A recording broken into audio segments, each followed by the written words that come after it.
2018년 연말 기도주일을 맞이하신 여러분들을 진심으로 축하하고 이 시간에 나와 주심에 대하여 깊이 환영합니다. 우리 기도 중에도 나왔지만 제7일 안식일 예수 재림교회는 이 연말 기도주일이 경건 프로그램 중에서 가장 이 거룩한 프로그램 중에 하나입니다. 레위기서에 나와 있는 그 7월 10일에 있었던 그 대속죄일, 그러한 어떤 그 속죄일로 우리가 의미를 부여하고 1년을 살아오면서 뒤돌아보고 우리의 모든 죄를 용서하시는, 넉넉히 용서하시는 하나님 앞에 내어놓고 털어버리는, 그리하여 정결한 심령으로 새해를 맞이하는 기회로 삼는 아주 거룩한 기간입니다. 여러분들에게 영적 향상을 경험하는 기간이 되기를 간절히 바랍니다. 총 주제는 회개하라, 열심내라, 천국이 가까웠다. 여러분들이 이미 소문 들어서 아시겠지만 최고의 강사진과 커리큘럼이 준비되어 있습니다. 아시겠죠? 우리 마태복음 5장 3절에 있는 말씀을 같이 읽고 시작하겠습니다. 시작. 예수께서 무리를 보시고 산에 올라가 앉으시니 제자들이 나아온지라. 입을 열어 가르쳐 가라사대 심령이 가난한 자는 복이 있나니 천국이 저희 것임이요. 일단 1절에 있는 말씀을 보게 되면 예수님이 자리하셨을 때에 예수님에게 나아오는 사람들이 참 많았잖아요. 아름다운 광경 중에 가장 아름다운 광경이라 생각되어집니다. 그리고 예수님께서 입을 열어 하나님의 말씀을 증거할 때에 백성들의 심령 가운데 정말 깊은 감동이 전달되는 그 모습은 오늘 이 시대를 살아가는 우리들에게도 전율하는 감동을 줍니다. 오늘 이 시간에는 나는 심령이 가난한 자인가? 나는 심령이 가난한 자인가? 여러분들은 재물이 많은 부자인가? 아니면 가난한 사람인가? 부자예요? 가난한 사람들이에요? 여러분들은? 세상적인 재물로 우리가 본다고 하면 한국의 부자들은 진정한 부자의 요건으로 현금 자산을 얼마나 갖고 있어야 하는가, 여기에 대해서 이제 그 설문조사를 했는데 최근 설문조사를 하면서 부자의 요건 평균 중위값도 100억 원으로 나왔지만 가장 많이 언급된 기준 또한 100억 원이었다면서 이제 현금 자산 100억 원은 진정한 부자의 암묵적 기준인 것 같다 그랬어요. 최소한 이 현금 보유고가 한 100억 정도 있어야 부자 축에 낄 수 있어요. 자, 이 기준에 맞추어서 부자라고 생각하시는 분 손으로. 하나님을 모르는 사람들은, 세상 사람들은 이 재물의 부요함을 자랑합니다. 그렇게 자랑하다가 그냥 끝나버리는 것이 그들의 인생입니다. 그것이 누가복음 12장 16절에서 21절에 이제 나오는 비유 가운데 있잖아요. 아시죠? 이 내용은 어떠한 사람이 많아 쌓아둘 것이 부족해 창고를 지어서 가득 채워놓고 뭐라고 이야기해요? 내 영혼에게 이르되 영혼아, 여러 해 쓸 물건을 많이 쌓아두었으니 평안히 쉬고 먹고 마시고 즐거워하자. 그런데 오늘 내 영혼을 취하면 그것이 누구에게로 가겠느냐라고 이야기하면서 21절에 자기를 위하여 재물을 쌓아두고 하나님께 대하여 부요치 못한 자가 이와 같으리라 그랬어요. 세상 사람들이 사는 방법과 예수님을 믿는 사람들이 사는 방법이 전혀 달라요. 세상 사람들은 세상의 부를 쌓아가면서 자랑하다가 끝나는 인생이고, 우리는 그러한 것이 없다 할지라도 예수님을 자랑하다가 하늘 가는 백성이고 엄청난 차이가 있는 것입니다. 요한계시록 3장 17절에 있는 말씀 보면 내가 말하기를 나는 부자라 부유하여 부족한 것이 없다. 누가 하는 이야기예요? 라오디게아 교인들이 하는 이야기. 누가 하는 이야기예요? 오늘 이 시대를 살아가고 있는 제7일 안식일 예 재림 교인들이 하는 이야기. 나는 부자라. 나는 부자라. 하나님께 대하여 부요하다고 말하지만 실제적으로 부요치 못한 사람들을 이야기하고 있어요. 그냥 결국은 주제 파악 못하는 사람들, 현실 파악이 안 되는 사람들을 일컫는 거예요. 그들 또한 그렇게 살다가 끝나버리고 맙니다. 우리는 그러한 사람들이 되어서는 안 된다는 말씀이에요. 그래서 마태복음 16장 26절 사람이 만일 온 천하를 얻고도 제 목숨을 잃으면 무엇이 유익하리요? 사람이 무엇을 주고 목숨을 바꾸겠느냐 그랬어요. 그냥 천하를 얻기 위해 뭐 하지 말란 이야기예요. 염려하지 말란 이야기예요. 이유는 천하보다 귀한 것이 있다. 천하보다 귀한 것이 있다. 먹고 마시고 입는 일로 뭐 하지 말란 이야기예요? 염려하지 말란 이야기.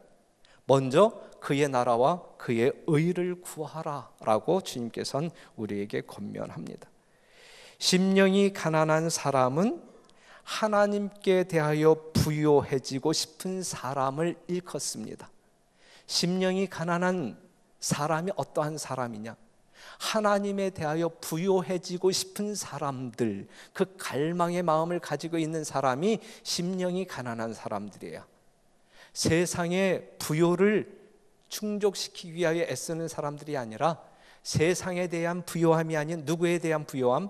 하나님에 대한 부요함으로 갈급하는 사람, 이것이 심령이 가난한 사람이라고 말할 수 있습니다. 그들에게는 갈망이 있고 목마름이 있어요. 그러한 사람들은 위의 것을 찾는 사람들이고 땅의 것에 관심이 없는 사람들이에요. 그러한 사람들은 보이지 않는 것을 구하는 사람들이에요. 무슨 말씀인지 이해가 되죠? 그래서 심령이 가난한 자가 천국을 얻는다. 이 말씀은 다른 성경절로 이게 대체시킨다라고 하게 되면 전도서 3장 11절일 거예요. 영원을 사모하는 마음을 소유한 자, 영원을 사모하는 마음을 소유한 자, 심령이 가난한 자. 그래서 예레미야 29장 13절에 있는 말씀 보면 너희가 전심으로 나를 찾고 찾으면 나를 만나리라. 전심으로 온 마음을 다하여 주님을 찾고자 하는 사람, 길을 찾고자 하는 사람, 생명의 길, 하나님께로 나아가는 길을 찾고자 하는 사람들이 심령이 가난한 사람들. 그 심령이 가난한, 이 가난한 심령을 소유한 사람들만이 어디에 갈 수 있는 거예요? 다른 거 없어요. 심령이 가난한 사람들만이 하늘에 갑니다. 맞습니까? 그렇기 때문에 여러분들 심령 가운데 가난한 심령을 소유하지 못했다고 하면 오늘 이 시간에 가난한 심령을 달라고 기도해야 돼요. 그러한 사람들이 하늘에 갈 수 있기 때문에 그래요. 가난한 심령을 소유하지 못할 때에 우리는 결코 하늘에 갈 수 없습니다.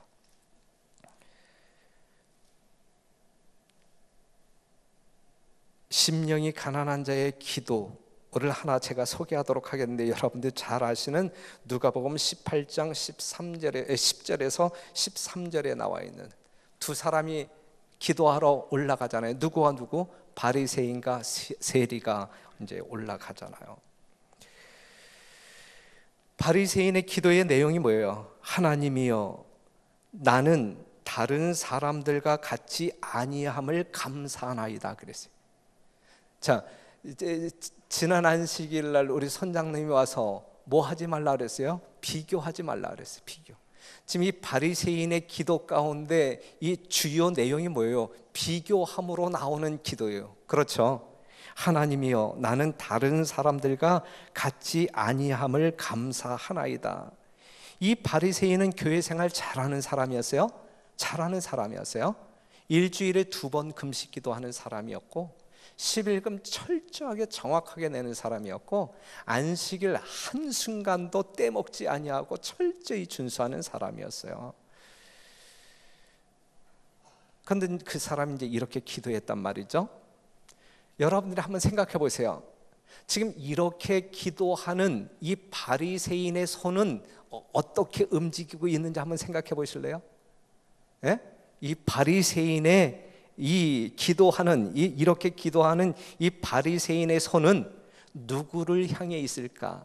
자기 자신일까? 아니면 다른 사람일까? 다른 사람. 자기와 다른 사람을 가리키면서 자기와 같지 못한 사람들의 마음을 후벼 파는 기도를 드리고 있어요. 하나님, 난 달라요. 저 사람과도 틀리고 김 장로님하고도 틀리고 나 이런 사람이, 이렇게 기도하고 있는 것이거든요.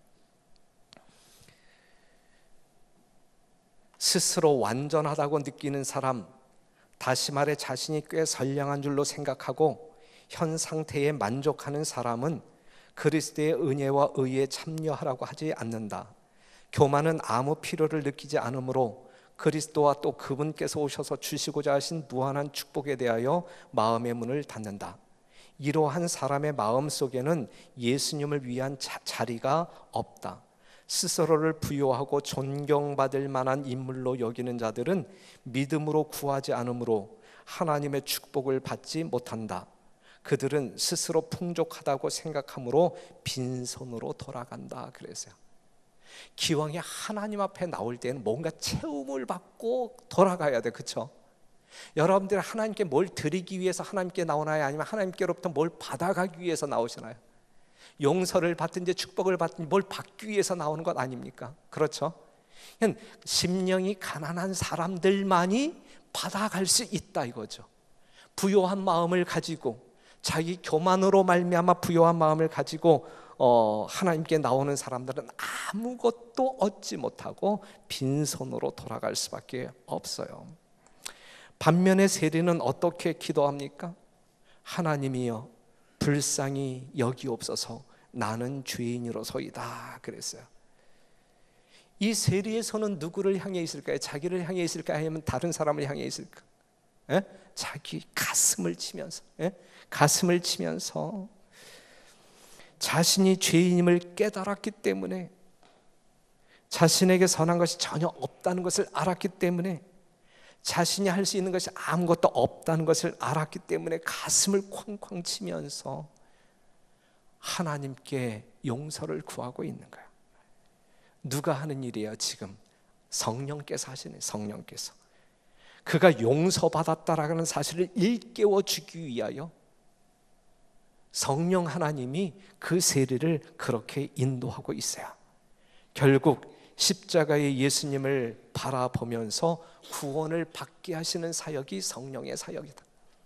가슴을 찢는 이 세리는 그 순간 누구를 바라보냐면 예수님을 바라보고 있는 것이고, 십자가에 죽으실 예수 그리스도가 자신의 모든 죄를 속량하셨다라는 사실을 굳게 믿는 사람이고, 그리하여 그가 그 성전을 떠날 때에는 용서받은 감사의 마음으로 돌아갈 수 있었던 것이거든요. 여러분들의 손이 다른 사람들을 가리키지 말게 되기를 바라고, 죄된 자아의 가슴을 치는, 그리하여 우리 주님의 용서를 체험하는 여러분들이 되시기를 간절히 바랍니다. 누가복음 5장 5절에서 8절에 있는 말씀을 보게 되면 베드로가 고기 잡으러 갔다 한 마리도 못 잡고 예수님 명령 의지하여 금을 던졌을 때 엄청난 고기를 잡은 그러한 사건이 나와요. 8절에 있는 말씀을 보면 시몬 베드로가 이를 보고 예수의 무릎 아래 엎드려 가로되 주여 나를 떠나소서 나는 죄인으로소이다. 베드로가 가슴을 쳐요. 그런데 한번 보세요. 지금 이 물고기를 아주 많이 잡은 이 베드로는 예수님의 축복으로 말미암아 순간적으로 부요함을 누릴 수 있는 사람이죠. 그렇죠? 다른 날보다 훨씬 더 수입이 많은 날이잖아요. 그렇죠? 그런데 실제적으로 그러한 것을 경험하면서 이 베드로의 마음은 가난해졌나요? 아니면 부요해졌나요? 가난한 심령을 갖게 되었다.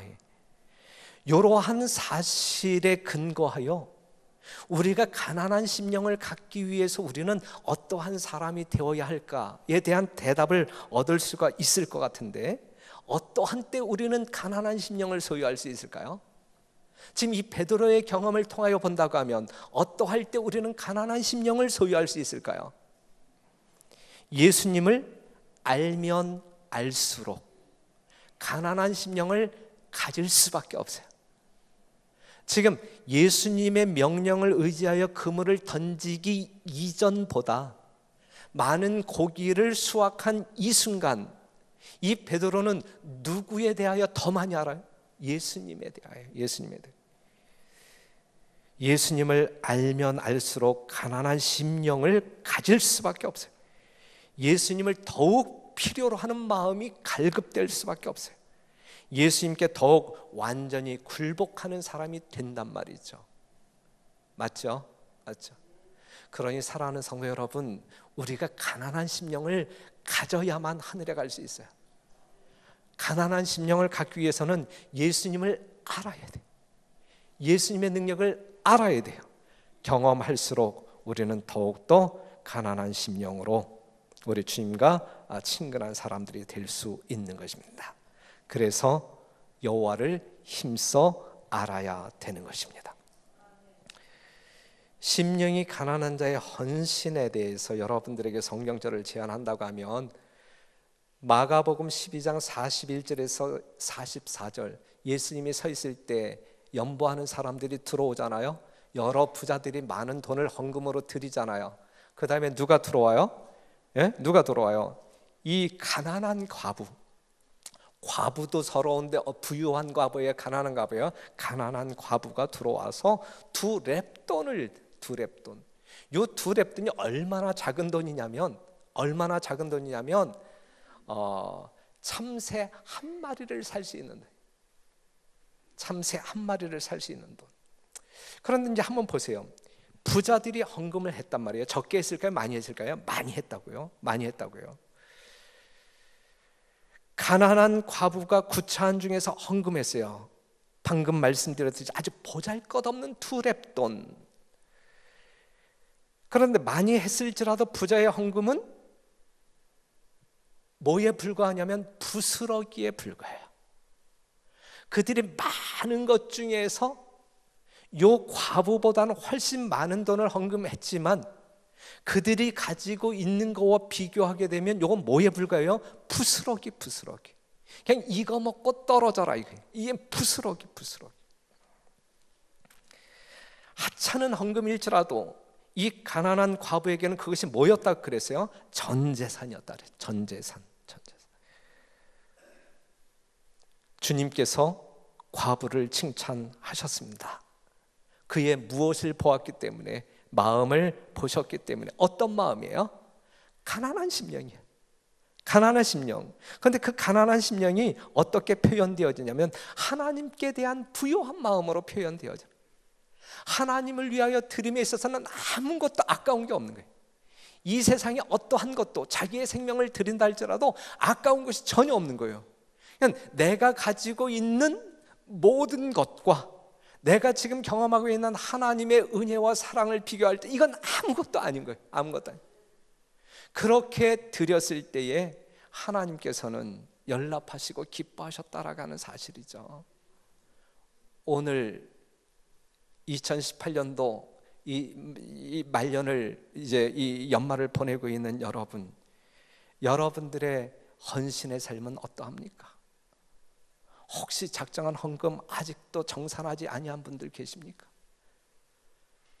여하튼 어떠한 이유가 있다 할지라도 여러분들 심령 가운데 정말 겸비한 마음, 가난한 심령 있게 되기를 간절히 바랍니다. 우리가 마태복음 25장 32절에서 46절에 있는 말씀을 보게 되면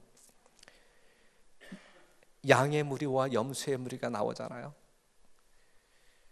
양의 무리에 속한 사람들은 예수님의 특성을 지닌 사람들이었고 지극히 작은 자들을 돌보는 사람들이었고 줄인 자, 목마른 자, 벗은 자, 병든 자, 옥에 갇힌 자, 그들의 선교 대상이었어요. 선교 대상. 그런데 그들이 이러한 대상자들을 위하여 죽을 힘을 다하여 있는 힘을 다하여 하나님께 충성하는 마음으로 전도하지만 자랑거리가 전혀 없는, 기억을 전혀 못하는 그러한 사람들이었어요. 겸손한 마음으로 마땅한 일을 했기 때문에 기억에 남겨두어야 할 만한 가치가 없었던 거예요. 주님의 십자가를 볼 때에 자신들의 행한 행위는 아무것도 아니기 때문에 기억에 남겨두어야 할 건덕지가 없었던 거예요. 그렇기 때문에 그들은 늘 가난한 심령, 겸비한 심령, 오직 하나님께 영광 돌리는 심령으로 있었던 거예요. 그러한 그들의 행위를 예수님은 칭찬하시면서 창세로부터 너희를 위하여 예비된 하나님의 나라를 상속받으라고 던져주십니다. 그렇죠? 이러한 사람들이 하늘에 가는 거예요. 마태복음 22장 1절에서 13절에 있는 말씀을 보면 심령이 가난한 사람들이 참석하는 잔치자리가 있어요. 어떤 임금이 아들을 위하여 혼인잔치를 배설하고 많은 사람을 초대하잖아요. 하지만 그 초대에 응하는 사람들이 없잖아요. 자기 밭으로 달려가는 사람, 자기의 상업차로 달려가는 사람. 그들은 너무 바빴어요. 할 일이 있었어요. 이 잔치자리에 참여하지 못할 핑계거리가 있었습니다. 이러한 사람들을 성경에서는 가난한 심령을 소유한 사람이라고 말하지 않아요. 자기 교만으로 부요한 사람이라고 이야기합니다. 잔치에 전혀 관심이 없었던 사람, 그리하여 초청을 거절한 사람들. 대신에 그 잔치자리에 가난한 자들과 병신들과 소경들과 저는 자들로 가득 채워집니다. 심령이 가난한 사람들이에요. 이 세상에 물질도 없었지만 심령이 가난한 사람들, 그러한 사람들이 예수님께서 베푼 잔치자리에 초대되어 자리를 하게 됩니다. 하지만 임금이 뭘 조사했어요? 예복. 그런데 거기에 예복을 입지 아니한 한 사람이 있었어요. 그 사람이 예복을 입지 아니한 이유가 뭐예요? 예? 그에게 제공되어지는 예복보다 자기가 입고 있는 옷이 훨씬 좋아 보이니까. 그죠? 하지만 예복을 입은 사람들은 어떠한 사람들이에요? 정말 자기를 보게 될 때 너무 더러운 옷을 입고 있고, 부정한 옷을 입고 있고, 찢어진 옷을 입고 있고, 그냥 예복을 보니 이거보다 더 좋은, 그래서 입잖아요. 여하튼 예복을 입지 아니한 사람이 그 잔치자리에 있었다 할지라도 결국은 쫓겨납니다. 성도 여러분, 우리는 하나님께서 배설하는 잔치자리에 참여해야 할 초청받은 사람들 아니겠습니까? 그렇죠? 요한계시록 19장 9절에 있는 말씀을 보면 천사가 내게 말하기를 기록하라. 어린 양의 혼인잔치에 청함을 입은 자들이 복이 있도다 그랬어요. 어린 양의 혼인잔치에 청함받은 여러분들이어야 되고, 중요한 것은 이러한 초청을 받았을 때에 내가 거기에 가기로 선택할 것이냐 거절할 것이냐. 심령이 가난하지 아니한 사람들은 거절하게 될 것이고, 심령이 가난한 사람들만이 그 초청에 응할 것입니다. 심령이 가난한 사람들만이 자기의 부정함이 어떠한 것인지, 자기의 죄악 상태가 어떠한 것인지 아는 사람들만이 하나님께서 제공하시는 예복을 입을 것입니다. 잔치의 즐거움에 만끽하게 될 것입니다. 모쪼록 성도 여러분, 오늘 이 시간 우리가 기억해야 할 말씀이 있다고 하면, 심령이 가난한 자가 복이 있어요. 천국이 그들에게 주어집니다. 그렇다고 하면 점검합시다. 이 연말 기도주의를 맞이하여 정말 모든 죄악을 주홍같이 붉을지라도 맑게 희게 완전하게 용서하시는 예수님 앞에 나온 여러분들이시니까, 정말 나는 가난한 심령, 가난한 심령을 소유한 사람인지 아닌지 한번 이 시간 점검하고, 만약에 자기의 교만이라든지 이기심이라든지 그리하여 자아에 대한 부요한 마음 때문에 성령이 삐집고 들어올 수 없는 그러한 공간이 없다고 하면 오늘 이 시간 철저히 회개함으로 말미암아 심령이 가난한 사람이 될 수 있도록 하나님의 도움을 구하는 여러분과 제가 되기를 간절히 바랍니다. 그리하여 가난한 심령 때문에 예수님을 더욱더 알아가는 성도, 그리하여 예수님의 무한한 용서와 사랑을 더 많이 충분히 체험함으로 말미암아 여러분들에게 하늘이 주어지는 아름다운 축복의 기회로 삼게 되기를 간절히 바라면서 말씀을 마치겠습니다. 이제 이 시간